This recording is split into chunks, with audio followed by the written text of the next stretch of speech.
Okay. Good afternoon, Rowan. We will go outside.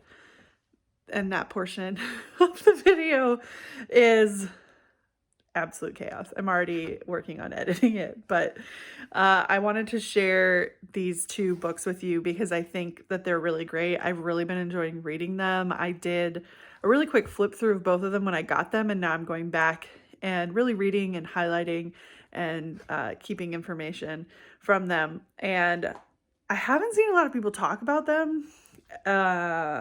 So I wanted to share them for anyone who is curious about gardening or preserving food and is looking for some really unique resources. So I got both of these books off of Thrift Books. I will leave links below for them. The first one is Veggie Garden Remix, and it's a really cool book that mentions lots of different varieties. So it will say, if you like cucumbers, try this type of Asian cucumber that's not very popular or well known, or different types of peppers. So it does kind of that, like if you like sweet peppers, try these varieties. If you like this, try that. It's just really cool to see the varieties mentioned. Some of them I had heard about, like cucamelons are in here, dragon tongue bush beans are in here, things like that. But there are also a lot of other things that I haven't heard people talk about or grow, and I'm definitely keeping on hand for next year. So that's the first one. I think it's really great. The second one that I've really been enjoying is the complete book of small batch preserving. Looks like this. And it's a thick book.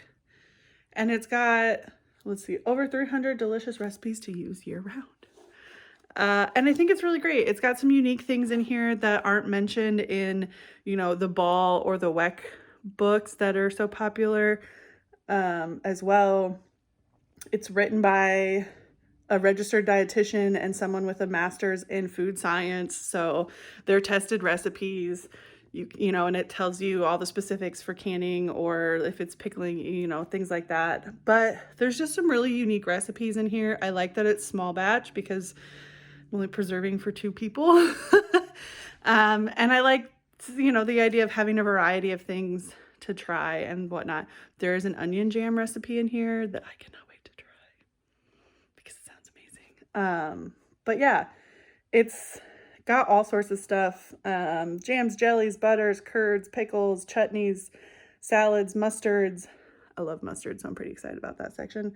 Flavored oils, specialty vinegars, salad dressings, dessert sauces, freezer preserving, you name it. So I've really been enjoying reading through the fun combos of things that they have in this book as well. So if you've already got the Ball and the Weck books and you're looking for some more fun preservation recipes for your garden, I recommend this one. And as I make things from here, I will definitely report back. But I wanted to mention both of these books because I've really been enjoying them. Good morning, Rowan. It's Tuesday. And I've already made a great mistake because I didn't put my apron on and I already see stuff I need to harvest. So 1 second, I'll be back. Okay, I have fixed my mistake. Apron on. Let's see. Garden updates. We've got squash already up and putting on their first set of true leaves. We have sunflowers that are almost as tall as me. And all of the sunflowers are starting to set their first little heads. This one here is a little short, squatty guy, but like flower, like it's just got tons of little heads on it. So I'm so excited to see them open. I love sunflowers. They're one of my favorite flowers. There's another one in there. Yeah, this is my one lone very large corn.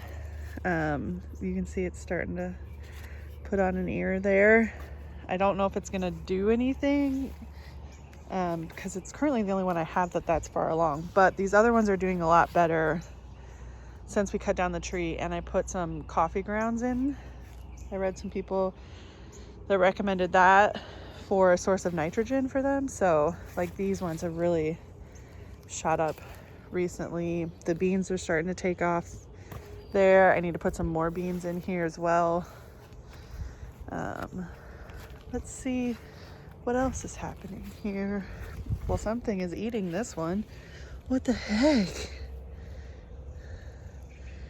I'm gonna have to figure that out. That's interesting. Like, just take, I must have a cut worm or something that's pulling the leaves off, because I don't see leaves on the ground. Interesting. Gardening, man, sure makes you scratch your head a lot. Like, what the heck is causing that? And then my next most exciting thing, let me turn you back around. Cucumbers. Oh, they're finally taking off. This is an Armenian one. I've made, since it's been so hot, I've been making sure to get out here and to keep these watered. You can see the other one there is starting to put on some more leaves and take off. So this is the most shallow end of the bed, so I think it just, the water kind of naturally flows this way, so that side of the bed's not staying as wet as long, but I'm keeping an eye on it, keeping it watered.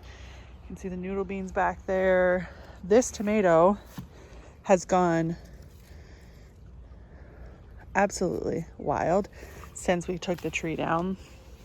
So definitely a good call, but still sad. It's deadhead. Oh, it's on the mushroom. I was like, what the heck? This, I heard that like marigolds are good for nematodes, so I've just been putting the flowers in the beds to decompose. This is one of my pumpkins. This is another. So, and then keeping a close eye on these cherries here, because they should be my first ones to ripen fully. But we also have tons of little cherries here on this Matt's Wild. That is truly wild. I'm also getting about a handful, got some more here, of ground cherries every day now, which I love. Oh my gosh, there's tons here. But I very much struggle to keep them around long enough to do anything with them other than snack on them. So I really understand why people plant. I mean, I have 5 plants of them, and I just end up eating them all because they're so good. But yeah, if you like tomatoes and you like sweet things, I highly recommend them. They're very delicious. All right, let's see what else we find. Oh, I'm gonna show you these tomatoes from this side, because you can really see how dark they are. So these are the blueberries. They're still very firm, but they're getting more sun from this side, so you can see how dark they are. I just think that's so cool.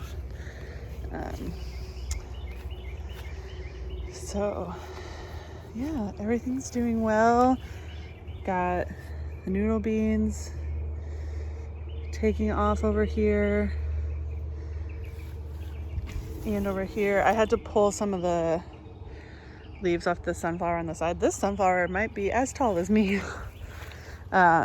It was shading out these down here, so I just pulled some of the leaves off the side, and now the beans seem happier. Look at this.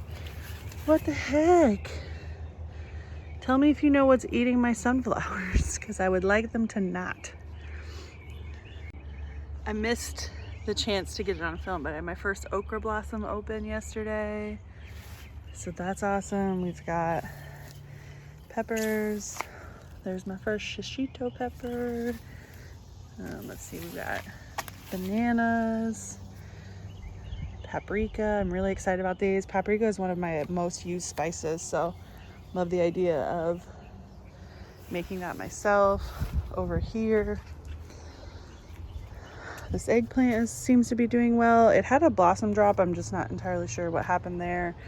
This zucchini patch. I'm gonna have to start like wearing boots when I come out here to get in here because it's just too unruly.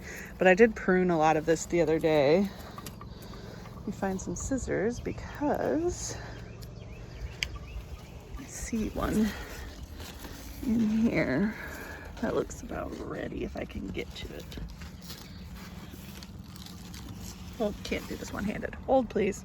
More zucchini. I gave away a couple yesterday because I knew that I had some more coming in. It seems like the bees are doing pretty well pollinating over here. My golden crookneck squash over there is having some struggles. And I think it's just because there's not another plant over there, whereas here the bees can kind of hop between all the plants and better pollinate. So I need to get probably this one here moved over there and then those up there so that they'll better pollinate. And I need to pay closer attention to hand pollinate when they do have flowers open. But yeah, I feel very scatterbrained, but I'm just like, here's what's going on. It's just growing. Let me flip you back around. Here we have my watermelon, which is looking really cool. These leaves are cool. More okra. Zinnia's finally starting to take off, pop up. So very excited about this. But yeah, look at those sunflowers. Doesn't that look so cool? We've also got Kajari melons that are doing well. This one over here as well.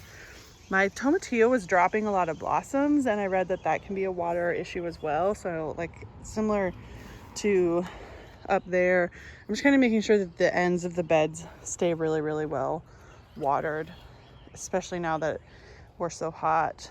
But we've got lots of beans, these tomato plants. I just have to kind of make sure that they don't, a lot of them, like, they want to weave through. And so I got to keep them on the right side of the fence. So this is my farthest along green bean plant. So I've been taking a few off every day and just throwing them in salads or whatnot until I get a big enough harvest to the point where I've got enough coming in that I can actually use them as a side dish. Let's give our ground cherry plant here a little shake. So this is what I love about ground cherries. There's like no guesswork. If it has fallen on the ground, it is ripe. Now every once in a while I have gotten one that is still green. That falls, in which case I do not eat those. And sometimes you have to be careful because they do fall. Ants and things like to get into them if they're on the ground for too long. So, but look at this, they just fall and then you just come through and you pick them all up and they're delicious. Beans, I'm telling you, you were right. The no-soak method is the best method.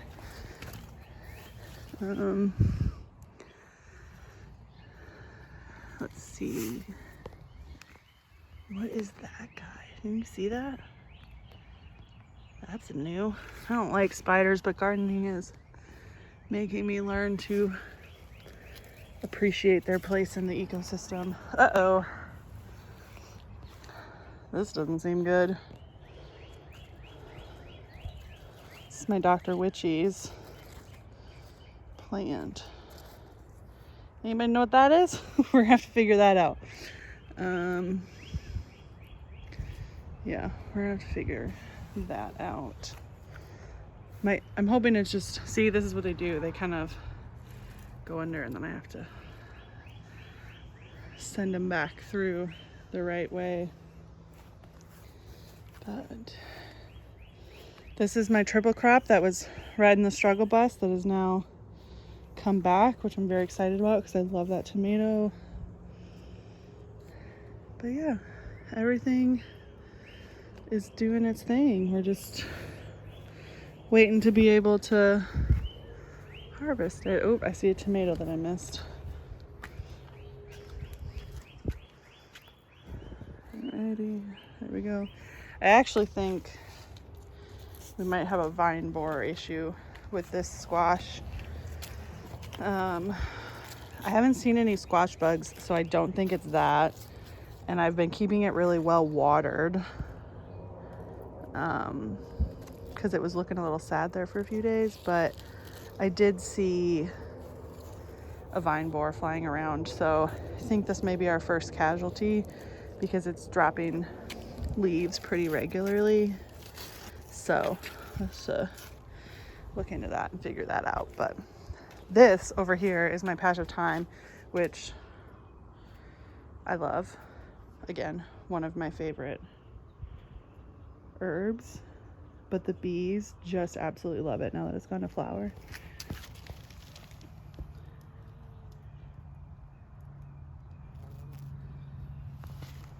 And it makes me so happy to watch them.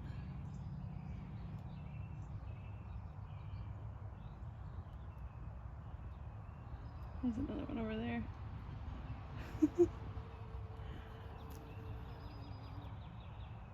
They're just all over this, which I definitely think is helping get the squash pollinated on this side. But yeah, I will never not have a massive patch of thyme. Like, I don't know if you can see, there's a bunch of little like sweat bees and things over there on that end. Like, they just absolutely love the thyme.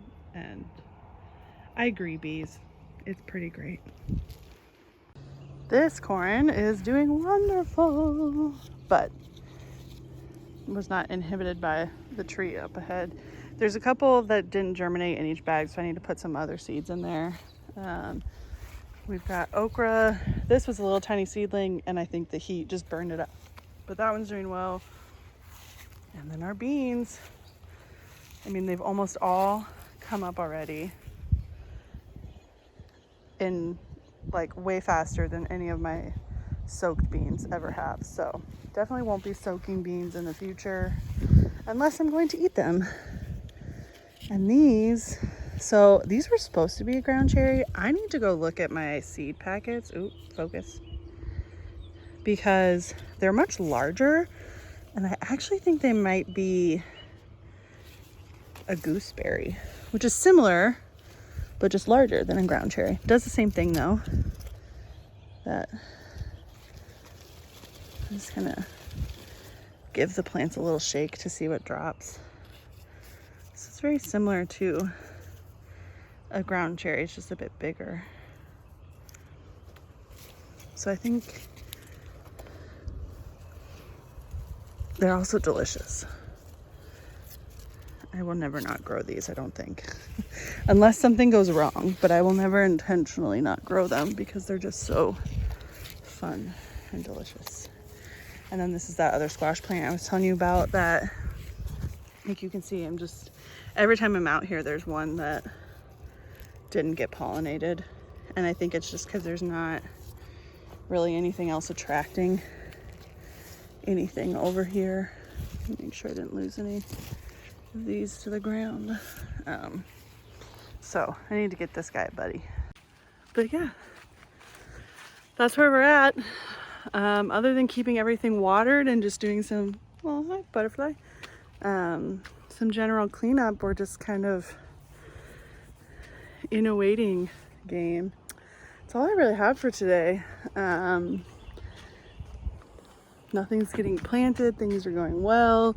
Waiting for that first tomato harvest. And yeah, hopefully next week we'll be bringing in a lot more. I hope you're having a great day.